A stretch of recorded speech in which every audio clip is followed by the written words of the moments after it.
bottles, we're winning the war. I get knocked down, I get back up, get up and go, I stay ready for more. Go toe to toe till I level the score. Never gon' quit. Heard you seen some, but you never seen this. Bet on myself 8 times, no trip. Well, there you have it, guys. That is my brand new KTM SMCR 690. Let me know what you guys think. I think it looks awesome. The only thing I have done so far is take off these mirrors because I cannot stand the factory ones. I think they look very silly, like antlers, and this is meant to be a supermoto slash dirt bike. That's the look we're going for. I've got tons of things in the pipeline for this, including changing the plastic, so I'm gonna make it look pretty damn cool to match the other bike. I'm gonna be I'm gonna be getting rid of the hand guards because they actually make my hands quite sweaty in this weather because there's no airflow, and I will be getting a tail tidy, some other stuff like that, and we'll be race tuning this bad boy at some point. But for now, let's just head out on the road and see what this thing feels like to ride. My first impressions, it's not going to be a deep, in-depth review, just a bit of fun and see what it feels like to have a supermoto on the road. Spoiler alert, it's flipping awesome. I honestly cannot wait to get done with modifying this thing to look how I want. That's the best thing about supermotos, you can make them look so cool. Obviously it's your own preference. I literally have had this bike for 2 days now. Ugh, she's very tall and I'm about 6 foot, so you can imagine. So let's get some first impressions, and I will save the full-on review once I've had a bit of time on the seat and I've got to know exactly what I want to say about it and how I feel about it. However, the first thing that I noticed on this thing might be a little bit out of the ordinary, and it's nothing to do with the actual bike itself and what it has. It's just the smiles per miles it gives you. This thing is way too much fun. So confidence inspiring. It's honestly like, I don't know how to say it. It's re-sparked a new, I was gonna say ignition then, but it's given me a new spark to be excited about riding again. Just like when I first got the Yamaha. It handles like a dream. I love the power delivery of this massive single cylinder 700cc thumper, and I'm fully aware that this is very restricted from the factory because it has to pass Euro 5 emissions. So I can only imagine what this thing's going to be like once I finally get it tuned, remapped, and have the ECU allow the bike to be opened up the way it was intended to be. Because believe you and me, that is the top of my list, is to get this thing de-restricted and running like it should be. But this thing shifts, man. It really does. Honestly, it doesn't even stress the bike. That was nothing. I mean, it's got pretty good pull. This thing is awesome, man. Yeah, boy. This thing is an absolute powerhouse. The massive 700cc single cylinder thumper pulls like an absolute weapon. And granted, this thing is at the very early stages of its braking period, but already just mid RPMs, mid lows, that torque is instant. That's so much fun. You get the burble, you get the knocking of that big single cylinder. It's literally a massive dirt bike, and it is everything that you could imagine it would be and more. And did I mention it has an up and down quick shifter? I can literally just blip down the gears or go up. And to be fair, I've heard mixed reviews on the quick shifter situation, but so far hasn't let me down. It's been pretty sweet. But as I said, it's very early days. It's definitely not as smooth as my MT-09. However, for a supermoto, I am not complaining whatsoever. Because do you really buy these bikes for anything other than that hooligan feeling they give you? I don't see any reason as to why else you would buy one of these. I mean, they don't give you much in the way of what you get for your money. These are very expensive for what they are, and that is probably why you don't see too many of them on the road.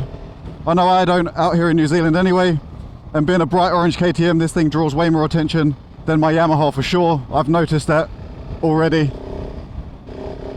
And especially a big 700cc dirt bike going down the road. I mean, it's not that common. Look at this. This is like 20 minutes from where I live. This is just a normal road out here in New Zealand. So I thought I'd let you know, if you want to see me do more than just a generic bike comparisons and riding thing, and you want to see a bit more around New Zealand on a motorcycle, make sure you let me know, comment, subscribe, especially on the KTM. What perfect way to check out New Zealand.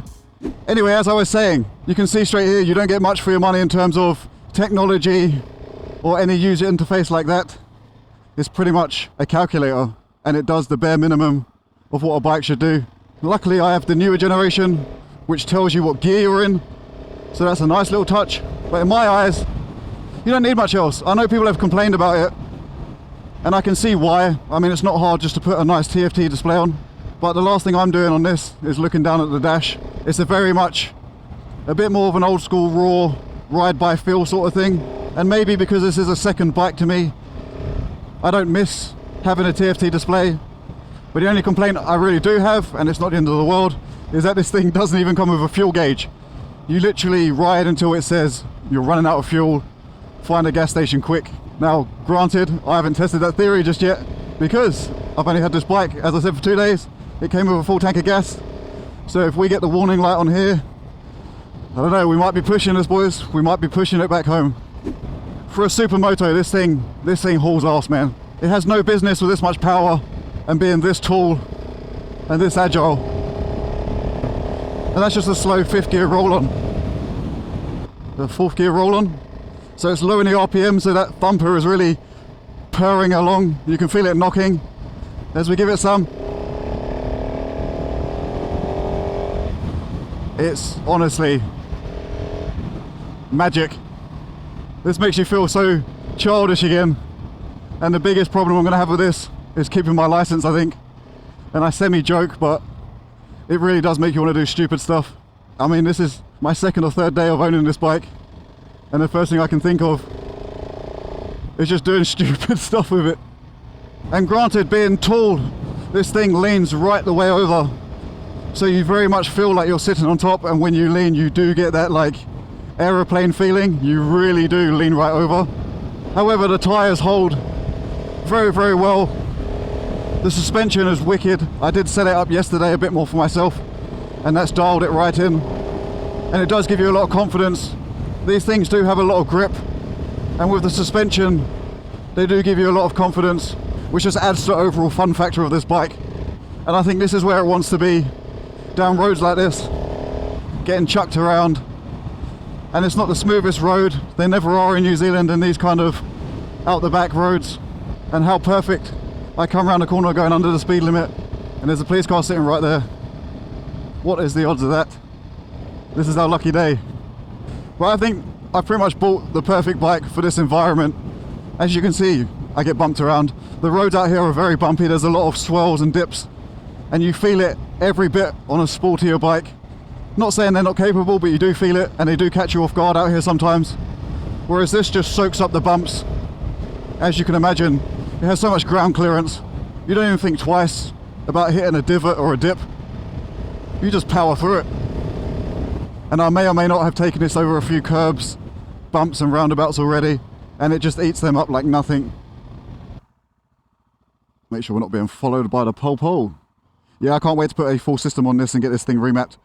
They are very restricted from factory, they run very lean, but that's because they have to pass Euro 5 emissions, and it's quite hard to get a big 700cc thumper to do that. So props to KTM for being able to pull that off. I know each year that goes by it's going to be harder for them to do so, and these bikes will eventually die out, which is a shame, and even more the reason why I'm so happy I got one of these. But tell me, what do you think? Are you a fan of the KTM? I love it. I know it's a very polarizing bike. And if you do, let me know in the comments below. And while you're there, I'll put somewhere on the screen here. Always do let me know if there's any particular topic you'd like me to cover, especially given now that I have this. Maybe I can compare it to the MT-09, a more road bike, things like that, because I know people compare the Yamaha MT-07, 09 to a motard or supermoto. They say they're very similar to a dirt bike, and in some ways they are, but I can tell you already, they're nowhere near each other. Ooh, big bump. Nothing. That would have absolutely ripped my back on the MT-09. So if you want to see some comparisons, back to backs, put it in the comments and I'll do my best to do so for you guys. And I'll tell you what, one thing I am noticing being on this, it's way more fun at a slower speed. It feels like you're going a lot faster, which is actually a lot more beneficial in some ways, because when I'm out on the Yamaha, sometimes I don't realize how fast I'm going, and it's very easy to do triple the speed limit without trying. So with everything being said, it gets me thinking and excited to see what stuff I can do with this bike. Not just content wise, just in my actual life, because it's so universal in what it can do. It's got so many uses. I mean, if I just want to run errands, I can just hop on this and get my little smile factor in. if I want to go exploring, this is the perfect bike because I can go down trails and roads I would never take the Yamaha. And being that I don't really see too much content with these things, maybe I can give a bit more of a unique perspective. And if any of you are thinking of getting one of these or just find them fascinating, hopefully I can make some videos that scratch that itch for you. So overall, my first impressions are very, very high. If I was to give it a rating initially, and I don't mean a full review rating of the bike, just my initial rating of what it makes me feel and how much I enjoy it, I'm going to give this a solid 9.5 out of 10. And the only reason I don't give it a 10 is because who knows what a 10 feels like, but I'm pretty sure this is up there and it's very close. Right, I need to go back down, so I think I'll leave it at that. Thank you guys for watching. Do let me know if you like the SMCR, and I'll see you guys in the next video. I love this thing, as you can tell. So yeah, very happy boy. I'll see you next time. Adios amigos. Bye bye.